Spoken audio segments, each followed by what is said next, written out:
Recording studio Hajipur Vaishali.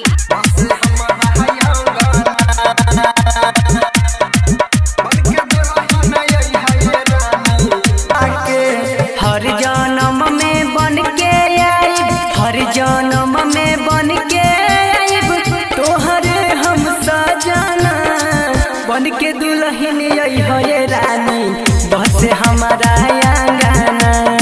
बन के दुल्हन ये रानी बस हमारा आंगना। बन के दुल्हन ये रानी डीजे कंचन राज हाजीपुर वैशाली। बन के दुल्हन ये रानी